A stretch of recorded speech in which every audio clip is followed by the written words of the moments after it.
Estimados amigos, colegas y seguidores ligados a la industria petrolera y que le hacen seguimiento a esta industria. En esta oportunidad voy a compartir con ustedes una conferencia en la cual participé en un foro organizado por la institución Venezuelan American Petroleum Association, VAPA, y Benamérica, para tratar un tema de mucha importancia para Venezuela, en el cual analizamos el punto, junto con otros colegas que participaron en ese foro, acerca de qué se hizo bien y qué se hizo mal y qué lecciones aprendimos para el futuro en razón de celebración de este 50 aniversario de la industria petrolera nacionalizada. En esta oportunidad les comparto este video, ya que en el foro mismo organizado en esa oportunidad no fue grabado, pero le voy a exponer qué fue lo que presenté en ese conversatorio. Y aquí es exponer a todos los interesados en el tema petrolero qué fue lo que se hizo bien y qué fue lo que se hizo mal en esos 50 años, dividido en dos etapas. La primera etapa, que es la PDVSA azul, y la segunda etapa, que es lo que llaman la PDVSA rojita, y que se vislumbra en la próxima etapa para la nueva Venezuela democrática. Esto enmarcado dentro de mi misión de vida en mi etapa del retiro, de compartir conocimientos y experiencias de estos 47 años relacionados con esta industria. En tal sentido, vamos a desarrollar el tema primero de la historia de la PDVSA azul y sus logros, y un diagnóstico de los resultados de la PDVSA rojita y la causa raíz de su bancarrota, para lo cual hay opciones para reactivar la industria petrolera de Venezuela cuando se instaure muy pronto la democracia y la libertad en el país. En ese sentido se han discutido a nivel de expertos, una que es lo que llaman la reactivación de PDVSA como empresa del Estado, bien sea como empresa única, propiedad del Estado, o asociada en empresas mixtas, o la opción B de la apertura petrolera propuesta en el programa energético presentado al liderazgo democrático. Y una reflexión final, culminaré con mi opinión personal sobre algunos puntos en los cuales tengo ciertas opiniones diferentes a la que se maneja en esa propuesta. Yo les diré que la PDVSA azul, podemos mencionar un aspecto muy importante, que es que esta empresa, tal como se ve en la gráfica, estuvo ubicada entre las primeras empresas petroleras del mundo, tal como se muestra en los indicadores que fueron reportados por la revista Petroleum Intelligence Weekly en su edición de febrero de 1998, según los criterios de los indicadores de reservas, producción, capacidad de refinación y ventas. Ella estuvo en segundo lugar después de Arabia Saudita, tal como se muestra en la gráfica. El otro aspecto es que, utilizando los indicadores financieros y de operaciones, ocupa el primer lugar según el indicador financiero de porcentaje de utilidad en operaciones versus los ingresos totales. Esto tiene como fuente el informe presentado por José Toro Harding, formó parte de la junta directiva de PDVSA. En tal sentido, en esa parte se destaca que PDVSA, tanto en el año 96 como 1997, ocupó el primer lugar en este indicador, que representa el indicador del porcentaje que representa la ganancia en operaciones de utilidad neta antes del impuesto sobre la renta de los ingresos.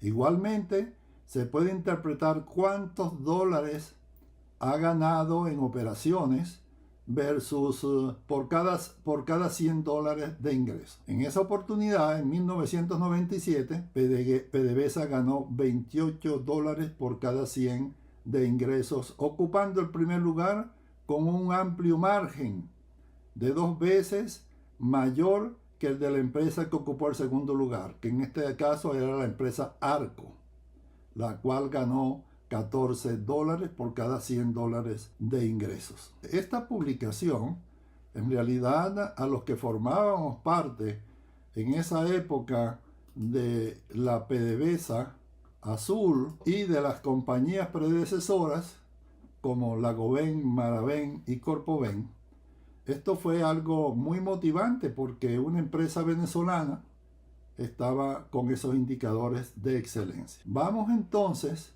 a hacer un resumen de esos logros más resaltantes que tuvo esta empresa en sus primeros años, desde 1975, cuando se emitió el decreto de creación de PDVSA, hasta 1998. Vemos que el primer logro es que está ubicada entre las primeras empresas petroleras del mundo, tal como mostré en los indicadores anteriores de la revista Petroleum Intelligence Weekly en su edición de febrero de 1998 y el informe de José Toro Hardy en 1997 y 96. Por otra parte, en segundo lugar, tenemos que el crecimiento de la producción desde 2.29 millones de barriles diarios en 1976 hasta alcanzar un máximo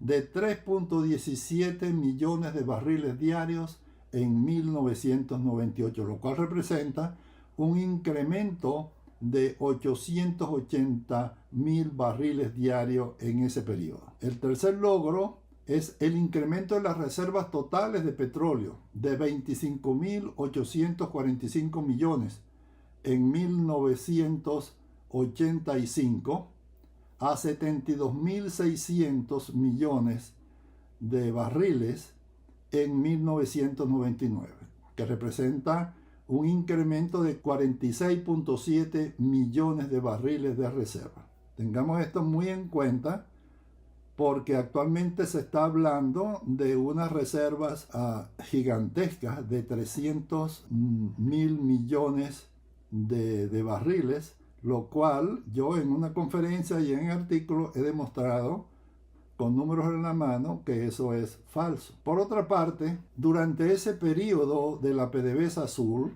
no hubo injerencia política partidista en decisiones tanto de gerencia del recurso humano como en decisiones operativas de la industria. Por otra parte, el desarrollo de carrera técnica y gerencial se hizo mediante la meritocracia, es decir, a cada quien de acuerdo a sus méritos. En el punto sexto se llevó a cabo la campaña exploratoria Costa Afuera, que permitió descubrir yacimientos de gas en el norte de Paria, en el Golfo de Paria y en el sur de Trinidad, proyecto en el cual estuve involucrado en los años principios de la década de 1980, y evaluación del potencial de la faja del Orinoco, en la cual también participé en sus años iniciales de la exploración. El logro 8 es que fue la creación de INTEBEP y del CIED, y además la internacionalización, especialmente en la parte de refinación, lo cual permitió exportar los crudos pesados y extrapesados que se producían en Venezuela. Por otra parte está el plan de duplicar la capacidad de producción a lo largo de la década para llegar a un objetivo de 5 millones de barriles diarios alrededor del año 2000. Y el décimo logro alcanzado fue la apertura petrolera de los años 90, en el cual logramos un ingreso total, y digo logramos porque participé en esa apertura, un ingreso total de 28.600 millones de dólares, que representan a los dólares actuales 72.600 millones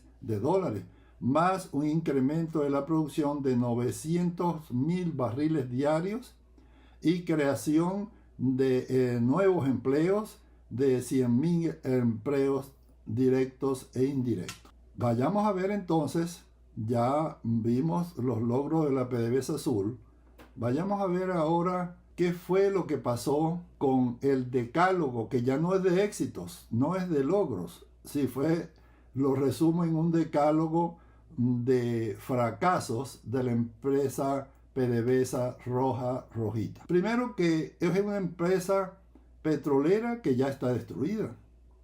Es una empresa que en realidad ha desaparecido y no es privatizable como empresa, que alguien la vaya a comprar en una licitación.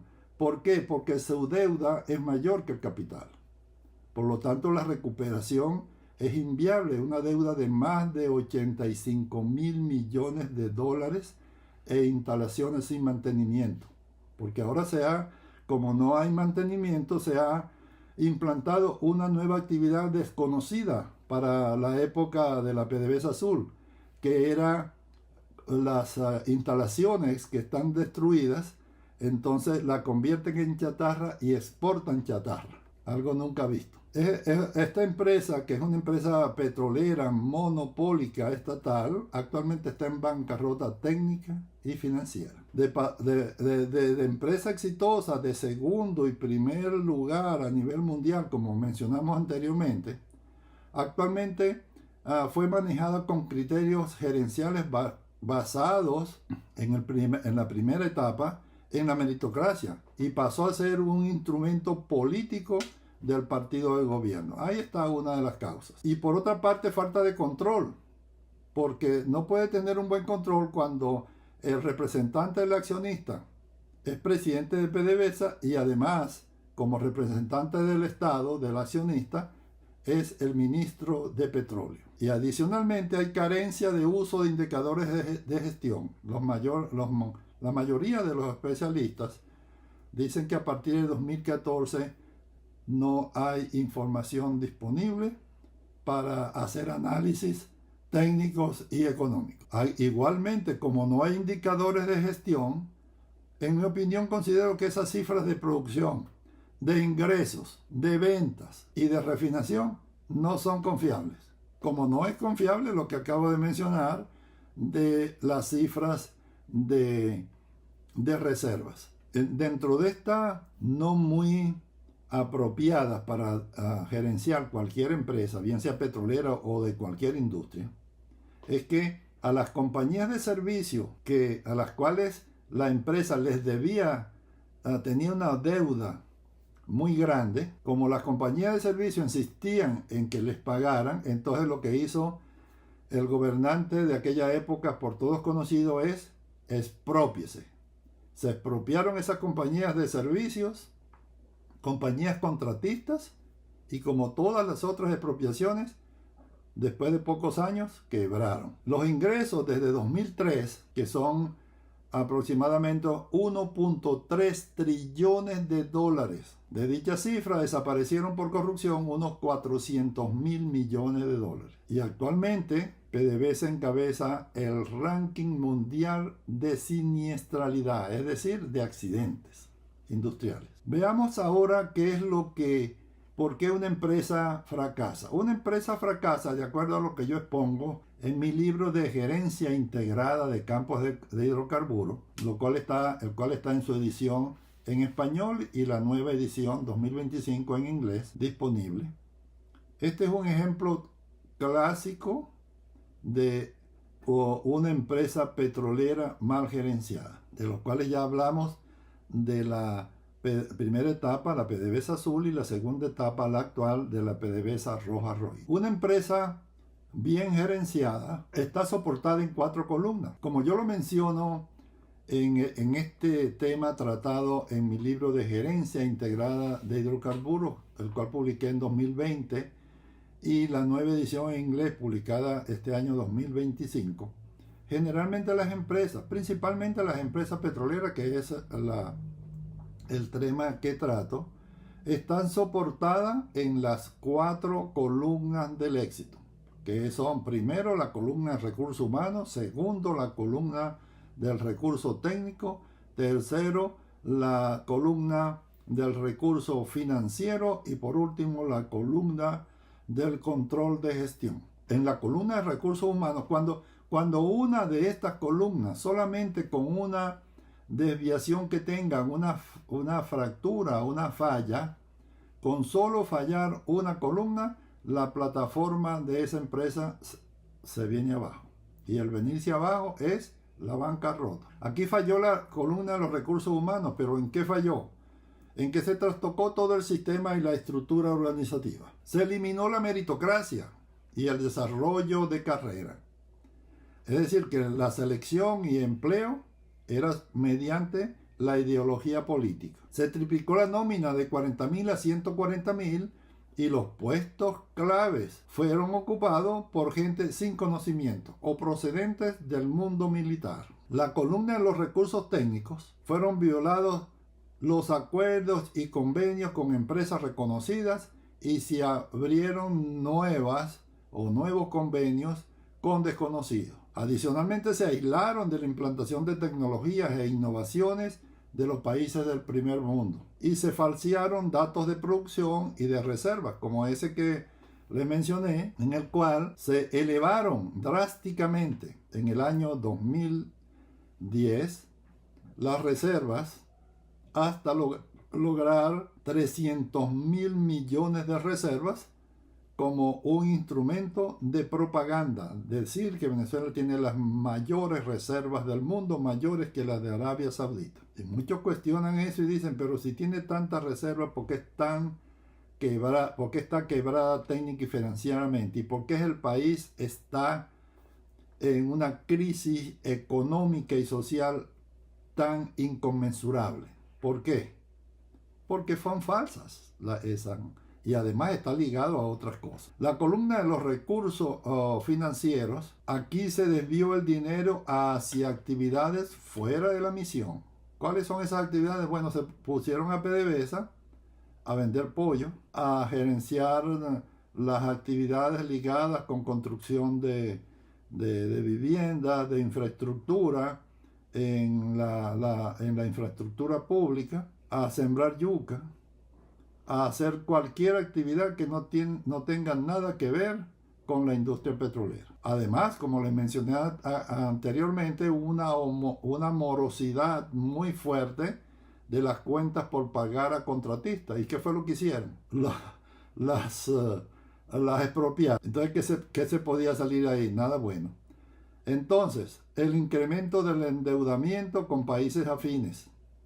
Regalo de 100.000 barriles diarios de petróleo gratuitos a países amigos, especialmente a Cuba, y predominio de la corrupción en todas sus actividades. Veamos entonces, ya van 3 columnas que hemos tratado, vamos a la 4ª columna, que es la columna del control de gestión. Eliminaron los indicadores operacionales, presupuestarios, financieros y económicos. Los eliminaron y se falsearon las cifras de producción, de reserva, de ejecuciones presupuestarias y resultados. Y aquí ocurre lo que yo llamo la tormenta perfecta, es decir, las 4 columnas colapsaron juntas. ¿Y qué se puede esperar? Nada bueno, porque aquí está demostrado que es lo que no se debe hacer en una empresa petrolera, y en este caso peor, en una empresa del Estado. Veamos entonces cuáles son las opciones en el capítulo que estoy tratando, de qué opciones tenemos para la recuperación de la reactivación de la industria petrolera en la Venezuela democrática que falta poco por implantarse. La opción A es la de reactivar PDVSA como empresa del Estado. Los que argumentan esto dicen que hay en la experiencia exitosa del funcionamiento de 22 años, los resultados conocidos de la PDVSA Azul que les acabo de mencionar, reestructurar a la empresa según estructuras organizativas existentes y valores empresariales antes de 1999. Existe personal calificado que aún está activo, que fue despedido en 2002, entre los cuales me incluyo, y actualmente están en Venezuela o en el exterior, muchos dispuestos a incorporarse. Reestructurar la deuda mediante negociaciones con organismos internacionales y activación de PDVSA en el plazo inmediato. El plazo inmediato es el que llaman el día D+1, que hay que resolverlo en muy corto plazo o plazo inmediato, como problema de suministro de combustibles, de gas, de gasolina, de gasoil, incremento inmediato de la producción y generación de divisas para reactivar todo el sistema productivo del país. Pero lo que está planteado es que si se echan números y se analiza con detalle todo esto, es la inviabilidad de esas opciones para reactivar PDVSA. Primero por su alto endeudamiento de más de 85 mil millones de dólares. La deuda es mayor que los activos y es una empresa irrecuperable. Además, el Estado está sin fondos para dedicarse a la actividad industrial, más bien debe dedicarse hacia sus actividades medulares. La infraestructura está destruida, la infraestructura petrolera, y adicionalmente resalto aquí que lo más importante es que el plan de recuperación de la industria petrolera tiene que estar acorde con la estrategia de un nuevo Estado, un nuevo modelo de Estado. Es decir, minimizar la función del Estado y darle mayor actividad a la apertura privada. Debe estar alineada esa recuperación en la nueva Venezuela democrática, en la cual debe haber un cambio del modelo político, es decir, un Estado más pequeño pero fuerte, un Estado liberal, defensor del capitalismo y dedicado a sus actividades medulares para las cuales son creados los Estados.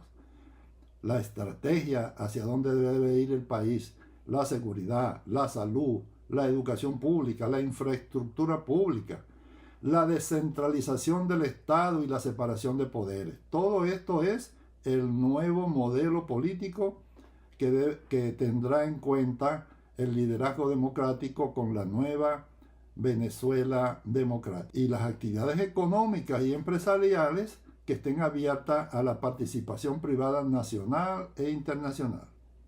Crear una Agencia Nacional de Energía, o como quiera llamársele, Agencia Nacional de Hidrocarburos, que sea la encargada de coordinar la apertura petrolera en el corto plazo, en especial con las rondas de licitación de contratos de reactivación, de redesarrollo y expansión de las actividades existentes de exploración y apertura y explotación petrolera.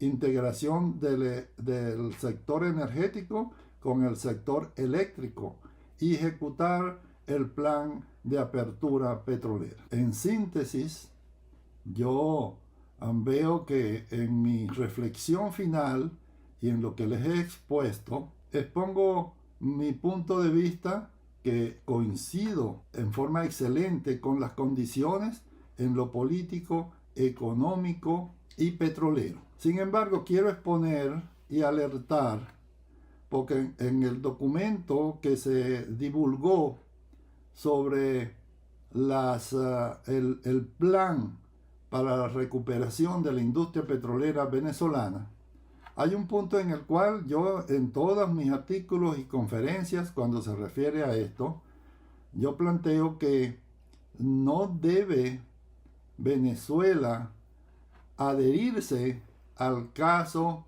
de la nueva industria petrolera, en el cual de la nueva industria petrolera venezolana a la estrategia global dirigida por la izquierda de la transición energética basada en el cambio climático, el cual siempre he expuesto que eso llevado a cabo con un diagnóstico anticientífico de origen errado. Y para finalizar, quiero mencionar que todos los aspectos que he indicado en esta conversación coinciden plenamente en lo político, en lo económico y en lo petrolero. Sin embargo, de la transición energética basada en el cambio climático. ¿Por qué?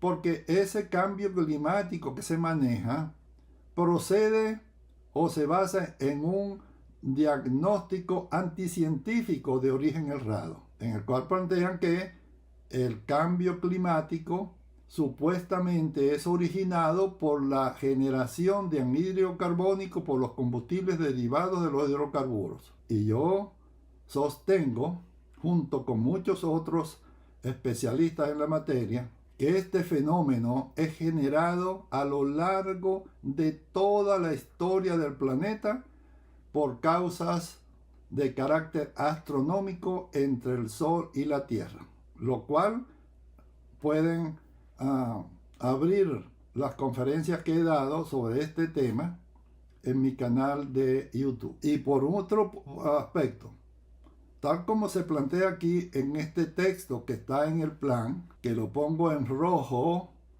rojito, porque esto es manejado por la izquierda internacional.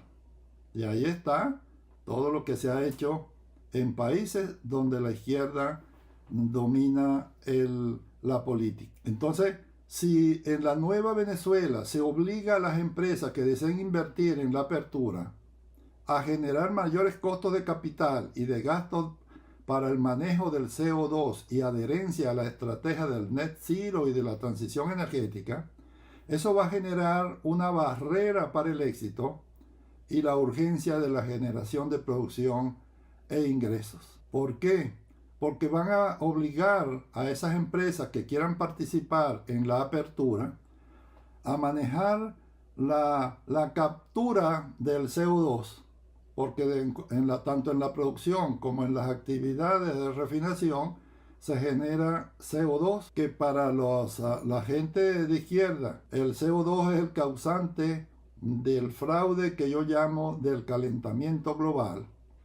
Y como geólogo considero que eso es un fenómeno que ha ocurrido durante toda la historia de la Tierra, desde el precámbrico hasta el reciente. Entonces obligar a estas empresas a invertir y generar infraestructura para separar, comprimir e inyectar el anhídrido carbónico al subsuelo, esos son costos de infraestructura elevadísimos que hará que cualquier análisis económico sea inviable, o sea, no económico. En síntesis, se le debe decir la verdad al liderazgo democrático venezolano sobre esa falacia del calentamiento global generado por las emisiones de CO2, además del antifracking y el impacto en estas políticas erradas en contra de la soberanía nacional. En la nueva oportunidad que llegue la Venezuela democrática con libertad.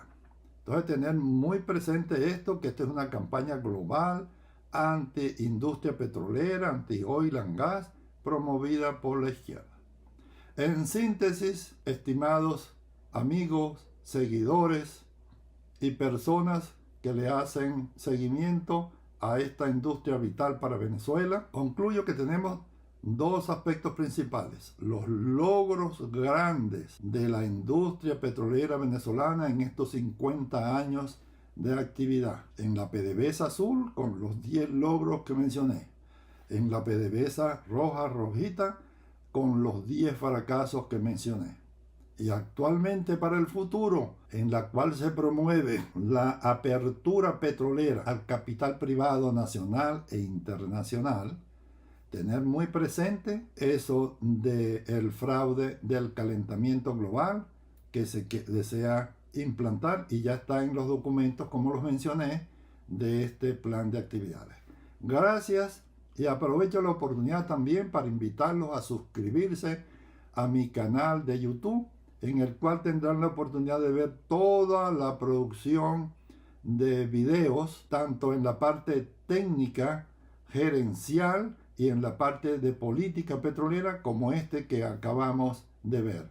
Gracias, y seguimos adelante en mi misión de vida de compartir conocimientos y experiencias. Gracias.